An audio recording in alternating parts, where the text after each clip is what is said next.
The third principle is providing examples, inserting a diverse set of test cases where the task was done correctly. Now, this is really important. In fact, it's one of the main things that researchers test when they're trying out a new model. They see how well it does with no examples versus one example versus 3 or 5 or 100 examples of the task. And that's called zero shot or few shot. And the reason why we put this third, even though it's so important, is that it's the more costly prompt engineering tactic. Providing direction is usually pretty quick. You can just say in the style of Steve Jobs. Or if you're specifying the format, you can just say, I want this in terms of a comma separated list. Whereas providing examples, you have to go out and find good examples and cherry pick them and put them into the prompt in some way.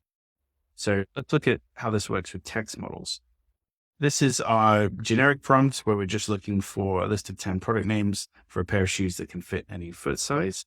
But our engineered prompt actually includes some examples. We provided 3 examples of the types of names that we like. Now, in the product template, we have a space for those. You can see in the hashtag examples, and then we have the curly braces where we insert the product examples there. And typically, I would like to put that in the middle of the prompt. You start with the task because that's the most important thing. You give it some style direction or roles that it needs to play. And then you would also then insert the examples underneath that. Now you can see that in our examples, not only did we say we want it in the style of Steve Jobs, but we also made every single product name start with an I. And that has fixed the creativity to a specific point. Steve Jobs didn't name every single product with an I, but if you do this, then you will get only names that come out with I's. And that's an important thing to note about examples, is that they do make the prompt much more reliable, but at the cost of creativity. You're constraining creativity to just give product names that start with I. Now, if you want to give a more diverse set of examples, you're going to get a more diverse set of responses as well. Now, let's see how we can change the results that we get based on the variable that we've input. So in this case, I went back and I changed all of the names in the examples to start with Apple and then the product. And you can see that the responses go back to Apple Fit, Apple FlexHook, Apple OmniFit. So we've constrained it in that direction now instead.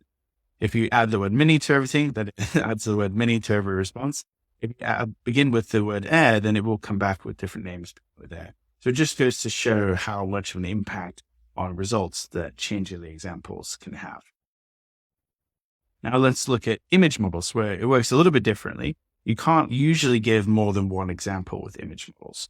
And you see in the naive prompt, we didn't give any examples. So it's gone in lots of different directions. It's pretty creative here, right? Like we have this old man looking shoe at the top. We have a robot shoe with a robot leg at the bottom. The one on the bottom right actually looks like an astronaut shoe. Now, in terms of prompt engineering, we can see that the engineered prompt actually gives us pretty reliable results. Of all 4 of the options, they all constrain to the same shape. That's because we included this one example here, the image. In the prompt template, we don't list this, but there's a place to upload an example image for Stable Diffusion. They call this image to image in the literature. And you can see here, we've uploaded an image of, this is a Nike shoe that has this weird bend because it's flexible.